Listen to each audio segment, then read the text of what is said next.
हे hi everyone. सो harmonic pattern में एक बार फिर से हार्दिक स्वागत करता हूँ। तो आई होप अब तो वीकेंड लगभग पार ही होने वाला है। तो अब देखते हैं अगले वीक क्या होने वाला है और मार्केट कैसा रहने वाला है। जैसे लास्ट वीक आप देखोगे, लास्ट वीक तो बहुत ही ज़्यादा गिरावट हुई, जैसा आप देख सकते हो। जो स्टार्ट हुई है, राइट, 1 2 3 4 5, ये 5 डेज को आप देख लो। लास्ट फ्राइडे का ये था, उसके बाद मंडे को क्या हुआ, मंडे ट्यूसडे वेडनेसडे थर्सडे, एक दिन छुट्टी था, कितनी बड़ी गिरावट हुई। तो आगे क्या, तो अगर आप देखोगे, एक हमेशा हम लोग पढ़ते हैं चेंज ऑफ पोलरिटी। जो पहले एक रेजिस्टेंस था, एक बहुत बड़ा क्वेश्चन है, will any pull back possible. क्योंकि आप देखोगे ये तो बहुत ज़्यादा ही ओवर शोल्ड हो चुका है एक वीक में। एक थोड़ा ग्रीन कैंडल का एक्सपेक्टेशन पॉसिबल है, बट मैं ऐसा, जैसा मैं हमेशा बोलता हूँ कि ये चार्ट में बहुत दिनों से, अगर आप देखोगे मेरे पिछले वीडियो में भी मैं हमेशा शेयर करते रहता हूँ। मैं एक ही चीज़ बोलता हूँ, देखो सारे स्टडी तो अपनी जगह है, लेकिन मेरा एक्सपीरियंस यही बोलता है कि जब भी मार्केट अपने 20 MA से ऊपर चला जाता है तो एक बार उसे टच करने आता है। लेकिन ये टच इतना कॉस्टली होगा मुझे नहीं पता था। अगर आप देखो, यहाँ भी टच किया है, यहाँ भी टच किया है। जब भी जाता है, अगर आप पहले भी जाके देखो, पहले भी जाके देखो तो देख रहे हो यहाँ पर भी आया है। और और एक बात, मार्केट को अगर अपना ये जो ट्रेंड है उसे कंटिन्यू करना है तो उसे 50 में रिगेन करना होगा, सिंपल। तो जैसा आप देख सकते हो, मार्केट अभी 50 के आसपास है। तो जब वो इस तरीके का पैटर्न बने, जैसा आप यहाँ पे देख रहे हो, अगर इस तरीके का पैटर्न बनता है तो एक इसमें अपॉर्चुनिटी हो सकती है। तो क्या होगा, जब इस तरीके का पैटर्न बनेगा तो यहाँ पे एक साइडवेज मूवमेंट हो जाएगी। ठीक है, मार्केट गिरे ना गिरे उससे कोई मतलब नहीं है, बट यहाँ पे एक साइडवेज मूवमेंट हो जाएगी। ठीक है। और अगर आप देखोगे, जो मैं मार्क लाइन किया हूँ, ये बेसिकली इम्पॉर्टेंट सपोर्ट है। ठीक है, इम्पॉर्टेंट सपोर्ट, और बोल सकते हो इम्पॉर्टेंट रेजिस्टेंस, यही है। तो ऐसा क्यों है, अगर आप इसको, जनरली मैं ऑप्शन चेन के बारे में डिस्कशन नहीं करता हूँ, लेकिन आज डिस्कस करता हूँ। तो अगर आप देखोगे, अगर अगर आप ऑप्शन चेन को देखोगे, अगर आप थोड़ी देर के लिए 10 अक्टूबर, ठीक है, जो आने वाला वीक में है, तो देखो यहाँ पे कितना बड़ा वॉल्यूम है। अगर आप इसे वॉल्यूम देखोगे, ये वॉल्यूम है, राइट। देखो कितना बड़ा यहाँ पे वॉल्यूम है। सभी लोगों ने एक यहाँ पे एक होप लेकर के पुट राइटर बैठे हुए हैं। ठीक है। तो जब तक ये हटते नहीं है, देखो यहाँ पे सबसे बड़ा सपोर्ट, यहाँ पे ऑप्शन चेन के अनुसार ये देख रहा है 25,000, जो अपना एक राउंड नंबर भी है। उसके बाद ये नंबर है, उसके बाद ये नंबर है 24,800, 24,900 और 25,000। और अप साइड में देखोगे, जो सबसे बड़ा कॉल राइटर अभी यहाँ पे आगे बैठ चुके हैं 26,000 के साथ। ठीक है, कुछ लोगों ने देखो सबसे बड़ा वॉल्यूम, देखो वॉल्यूम कितना बड़ा वॉल्यूम है। जो दूर में 25,500 भी देखे, आगे 36,000, 36 लाख हो गया ना, 36 लाख का यहाँ पे बैठे हुए हैं। ठीक है, देखो सबसे बड़ा यहाँ पे बैठे हुए हैं। ठीक है। तो जिन्होंने भी इसको स्टैंगल बनाया होगा या जो भी बनाया होगा, वो वहाँ पे बैठे हुए हैं। ये ऐसा इसलिए हो रहा है 25,000 का, क्योंकि एक वीक पहले किसी ने सोचा नहीं था कि 25,000 को लोग तोड़ देंगे। बेसिकली ये इनका जो पोजीशन बना हुआ है, ये डिलीवरी वाला पोजीशन ओपन है। चलो ये, अगर आप इसे मंथली में चले जाओगे, 31 अक्टूबर, 31 अक्टूबर में आप देखो क्या है। 31 अक्टूबर देखो सबसे बड़ा वॉल्यूम कहाँ पे है, सबसे बड़ा वॉल्यूम आपको देखो यहाँ पे 3,79,568। पर एक चीज़ इंटरेस्टिंग बात यह है कि यहाँ देखो अनबाइंडिंग हो चुकी है, माइनस है ना। ये देखो माइनस मतलब जो भी पोजीशन ओपन था उन लोगों ने इस पोजीशन को कट किया है, ठीक है।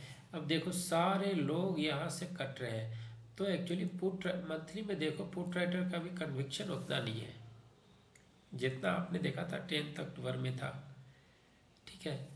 और इसी के बेसिस पे अगर आप देखोगे, ये वाला देखोगे, तो वॉल्यूम प्रोफाइल में भी आपको देखेगा कि सबसे बड़ा बाई जो वॉल्यूम है यहाँ पे है 23,368। आप इसे मैं रिमूव कर देता हूँ। अगर मैं इसे रिमूव कर देता हूँ ड्राइंग को, तो अपने आप आपको पता चल जाएगी कि सबसे बड़ा रेजिस्टेंस, ये वॉल्यूम प्रोफाइल के बेसिस पे भी सबसे बड़ा रेजिस्टेंस और सबसे बड़ा सपोर्ट आप पता लगा सकते हो। देखो तो सभी लोगों का सबसे बड़ा, अगर इसके अनुसार भी जाते हो तो सबसे बड़ा वॉल्यूम यहाँ पे बैठा हुआ जो आपके ऑप्शन चेन से भी देख रही है और ये यहाँ पर भी देख रही है, ठीक है। तो और यहाँ पे मार्केट ने बहुत ज़्यादा कंसोलिडेट किया था, तो एक पॉसिबिलिटी है। तो ये 3 तरीके का पॉसिबिलिटी है। पहला 50 EMA के ऊपर रिगेन हो जाना चाहिए। दूसरा ऑप्शन चेन के अनुसार ये बिग सपोर्ट है। तो जब तक यहाँ पे प्राइस, देखो दूसरी चीज़ है यार, कभी भी मार्केट को अपसाइड मूव करना होगा तो वो एक एक इस तरीके का पैटर्न में जाएगी। डब्लू, इसका वेट करो जब तक डब्लू ना बने। कहीं यहाँ पर भी देखो, यहाँ पे भी गिरा, यहाँ पर भी डब्लू बना करके ऊपर गया, यहाँ पर भी आया डब्लू बना के ऊपर गया, राइट। तो हमेशा बनता है, ठीक है। अगर अगर आप इसको पहले भी देखो कहीं पर भी, ठीक है, कहीं पर भी अगर किसी भी गिरावट में देखो, यहाँ पर भी, राइट। और एक चीज़ आपको ये समझनी पड़ेगी कि जब भी वो मॉर्निंग स्टार बने, इस तरीके का मॉर्निंग स्टार, ये हो गया इस तरीके का, एक कैंडल इस तरीके का, दूसरा कैंडल इस तरीके का, मॉर्निंग स्टार जब तक ना बने आप मत लेना, ठीक है। क्योंकि अगर आप कैंडलिस्टिक का भी रीड करोगे कभी भी, तो देखो हायर हाई क्लोजिंग है, राइट। इसके हाई के ऊपर एक क्लोज दिया है, उसके बाद देखो इसके हाई, तो इसके ऊपर लेना था और इसका ऐसे लगाना था, इसने हिट नहीं किया। मॉर्निंग स्टार अब देखते हो, अगर कहीं पर भी आप देखते हो, देखो परफेक्ट मॉर्निंग स्टार कभी नहीं होता है, लेकिन हाँ सपोर्ट के पास अगर इस तरीके का हायर हाई का कैंडल देखोगे, हायर इस तरीके का कैंडल देख रहे हो, तो एक पॉसिबिलिटी होती है कि अगले हाई के पास टूटे तो आप ले सकते हो। अगर देखो ना हायर हाई का कैंडल है ना, तो यहाँ पे एक इस तरीके से बना सकते हो, ठीक है। लेकिन अगर आप इसे भी देखोगे तो कहीं ना कहीं ईएमए के ऊपर इसने क्लोजिंग दी थी। अगर आप देखोगे, मैं यही चीज़ बताना चाह रहा हूँ कि जब इसको ऊपर जाना होगा ना, तो वो सारे चीज़ को सपोर्ट करेगी, देखो, है ना। अगर थोड़ी देर के लिए आपने मिस कर गए यहाँ पे, आप यहाँ पे मिस कर गए, ठीक है, लेकिन जैसे ही इसने 50-20 EMA के दिया क्लोजिंग, आप तो ले सकते थे ना, छोटा सा ऐसे लगा करके। देखो कोई भी सही गलत नहीं होता है। अगर आप इससे 5,000 का कमाना चाहते हैं, तो एक होता है ना 3, इसका मान लो कि 2,500 का रिस्क तो ले सकते थे ऑप्शन में बना करके, फिर ऊपर ब्रेक होती है ऊपर चले जाते हैं, ठीक है। तो जब कोई भी व्यू बनती है बेसिकली, तो 3 तरीके से व्यू बना सकते हो। सबसे कैंडलिस्टिक, दूसरा ये EMA, तीसरा आपने देखा या जो मैं बताया, आप ऑप्शन चेन पे देखो। अगर मंथली में भी जाके देखोगे तो मंथली में तो लोगों का थोड़ा सा हिम्मत डोल गया है, वीकली में बहुत ज़्यादा स्ट्रांग है। तो इस तरीके से जा सकते हो, क्योंकि इधर में देखो सारे ग्रीन है, राइट। लोगों का यहाँ पे देखो कितने सारे, जब मार्केट बुलिश होता है ना, तो एक नज़र में आपको पता चल जाएगा ये शायद ग्रीन होगा, कुछ तो ग्रीन होगा इधर, जो बिल्कुल है नहीं। अभी मार्केट का सारा सेंटीमेंट इस तरफ आ चुका है, ठीक है। तो ये तो रहा निफ्टी से रिलेटेड। तो निफ्टी में सिर्फ मैं आपको यही बोलूँगा, जब तक ईएमए के ऊपर ना जाए कोई भी पोजीशन आप साइड के बारे में नहीं सोच सकते। बट हाँ, अगर वीकली बेसिस पे किसी तरीके का स्टैंगल या इस तरीके से आप बना सकते हो, आप उसे बनाओ, ट्रेड करो। क्योंकि इतनी बड़ी गिरावट होगी, थोड़ा बहुत यहाँ पे साइडवेज की पॉसिबिलिटी बन रही है। तो आप उसको देखो, ऐसा नहीं कि कोविड जैसा बिल्कुल ही यू नो नीचे आ जाए। और लेकिन अभी विक्स जो भी है, विक्स अगर देखोगे, विक्स अगर विक्स 17 से ऊपर होगी तो फिर आपको अलर्ट हो जाना चाहिए कि इसका मतलब कुछ रन कर रहा है। ठीक है। तो जब तक विक्स, अभी विक्स क्या है, एक मिनट, बेसिकली देखा नहीं था विक्स क्या है बेसिकली।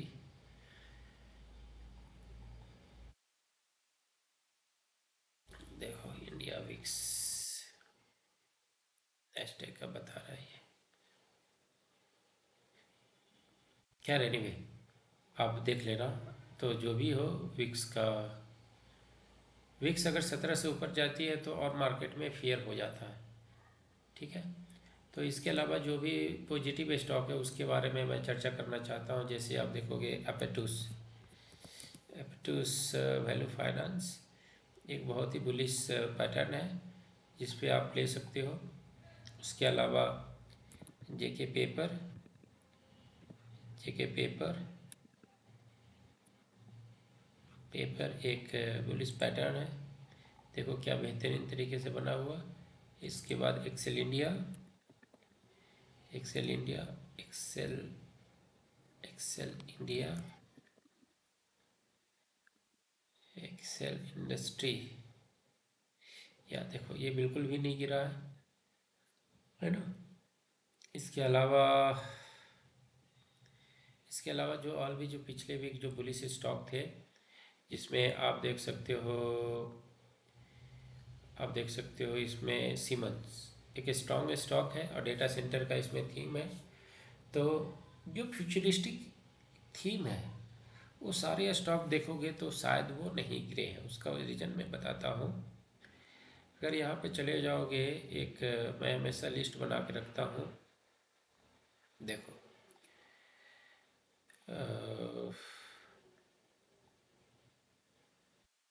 डेटा सेंटर, तो अगर आप डेटा सेंटर देखो, इसमें कम गिरावट हुई है। डेटा अनंतराज देखो, इस मतलब जो फ्यूचरिस्टिक है उन पे तो आप डेटा सेंटर, जो भी आपको किसी ने प्लान किया होगा डेटा सेंटर या सेमीकंडक्टर, ये सारी चीज़ आप देख सकते हो। तो नेट वेव, ठीक है, उसके बाद बीबी बॉक्स हो गई, ये सब डेटा सेंटर से रिलेटेड है। उसके बाद सेमी कंडक्टर से रिलेटेड जो भी स्टॉक है, ये सारे डेटा सेंटर सीमेंस। ये ऐसा क्या होता है कि जैसे डेटा सेंटर है, आप जैसे आपने डेटा सेंटर लगाया तो उसका कूलिंग के लिए भी चाहिए, राइट। तो कूलिंग के लिए जैसे हो गया ब्लू स्कोप हो गई, राइट।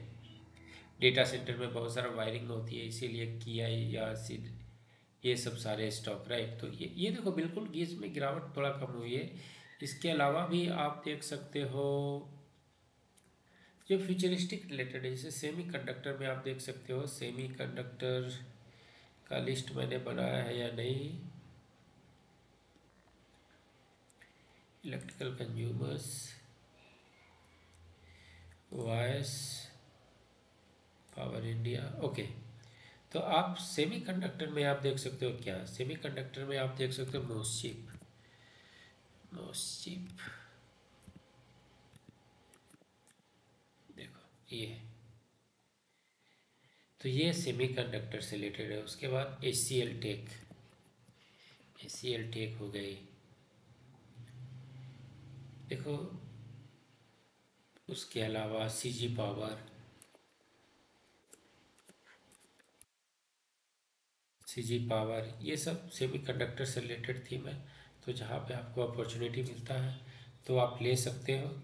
और इसके अलावा आईटी जो एज ए आईडी इंडेक्स जो ज़्यादा स्ट्रांग है, आप उसमें आपको जो भी स्टॉक अच्छा लगे, और फार्मा, ये दोनों इंडेक्स बहुत कम ही गिरे हैं, तो आप इसमें देख सकते हो। और आपका जो भी क्वेश्चन होगा आप मुझे मेरे अपना मनी की वीडियो पे आप पोस्ट कर सकते हो, ताकि मैं जब अगला सेशन कवर करूँ तो उसमें उस चीज़ को मैं लेकर आपको एक्सप्लेन कर दूँगा। सो थैंक्स फॉर वॉचिंग अपना मनी। Thank you.